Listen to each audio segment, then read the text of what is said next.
Muy buenas tardes, nos encontramos en el municipio de Rivera Huila con el líder Andrés Alfonso Calderón. Él es un líder de acá del municipio, aspirante al Consejo Municipal, y en el día de hoy vamos a hacerle la entrevista para el curso de Cultura Política. Entonces, Andrés, su presentación, y luego de la presentación iniciamos con la secuencia de las preguntas. Vale, pues reitero mi nombre, lo repito, Andrés Calderón. Soy aspirante al Consejo Municipal de este hermoso municipio por el Partido Verde. Militante de este partido ya hace varios años. Soy economista de profesión con especialización en gobierno y gestión pública.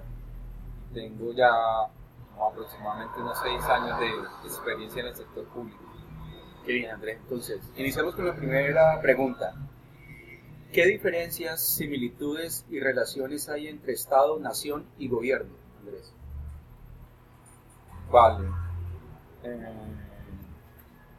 Digamos, empecemos por el concepto de nación.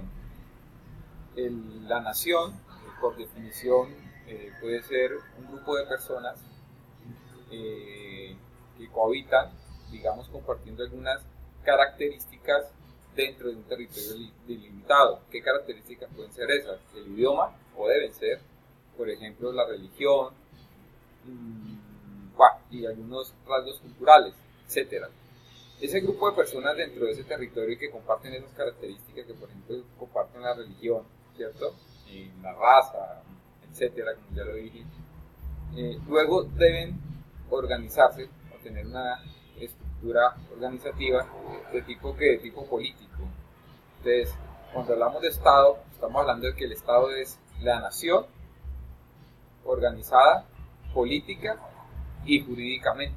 Esa ya sería la diferenciación. Entonces, Estado, nación, política y jurídicamente organizada. ¿Cuál era el otro que me preguntaba? La diferencia con Estado, nación y ¿qué? Gobierno. Y gobierno. El gobierno es, digamos, es esa estructura de poder que se genera al interior del Estado para poder garantizar los derechos de todos los cohabitantes. La definición de gobierno, digamos, de por sí es esa. Un gobierno como el nuestro, por ejemplo, que se desprende o se estructura mejor en una forma jerárquica que va desde ejecutivo, presidente, a nivel departamental, gobernadores y alcaldes. Bueno, los consejos municipales, digamos, están dentro del ejecutivo, por decirlo así.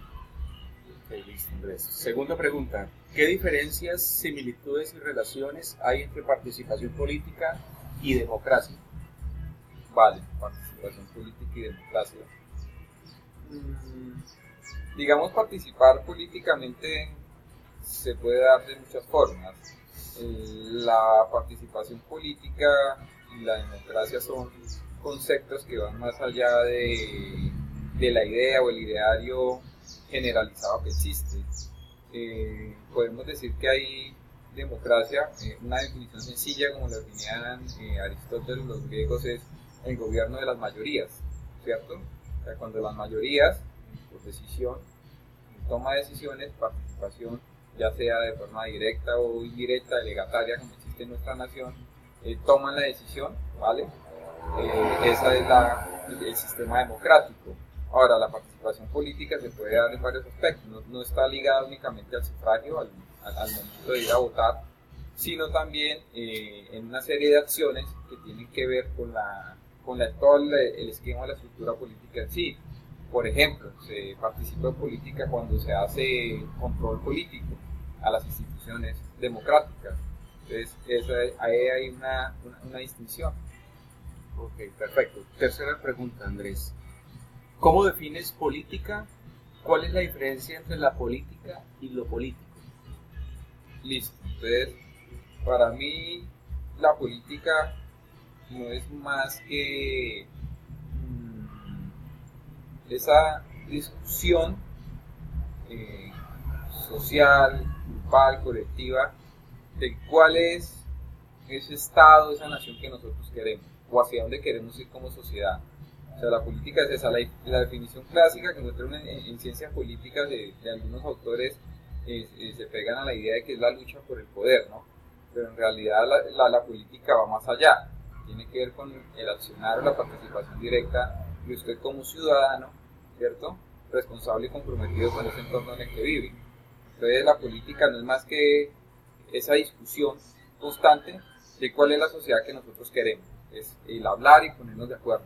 Obviamente que tienen que haber unas intenciones porque hay una estructura de poder, ¿cierto?, a la que participamos, pero entonces no se debe creer que hacer política o ser político es simplemente cuando yo me inscribo como candidato y estoy buscando adquirir poder. O sea, es más que la justa electoral, es más amplio, es el tema de los programas, la propuesta, qué es lo que estamos eligiendo, hacia dónde queremos ir como sociedad. Esa es la política. Lo otro ya es la diferencia. La otra es la diferencia ya, yo creo que la plantean más bien la pregunta es por el tema del proselitismo y ya los mecanismos electorales en sí, en cómo se hace política, digamos, de una forma, válgame la redundancia, formal. Elecciones, candidaturas, etcétera, todo lo que tiene que ver con la justa electoral. Okay. Cuarta pregunta es, ¿qué elementos componen la cultura política? Bueno, la cultura política, a ver, eso sí la veo un poco más enredada, elementos de la cultura política. Bueno, elementos, digamos, pues la cultura, definamos cultura, sería esa serie de conocimientos, ¿cierto?, conjuntos de todos los actores sociales o de toda la sociedad, y cuando decimos elementos políticos, pues son esa serie de acciones y elementos que juegan un papel importante. Yo creía que esos elementos políticos, pues necesariamente tienen que ser la participación, digamos, ¿cierto?, el sufragio en sí, creería yo, no sé si esté equivocado cuando hablamos de elementos políticos. Los ejercicios de proselitismo, por ejemplo, pueden ser un elemento de la cultura política y además un elemento bien importante, ¿no? Lo que tiene que ver con proselitismo o las formas como tradicionalmente se ha hecho política,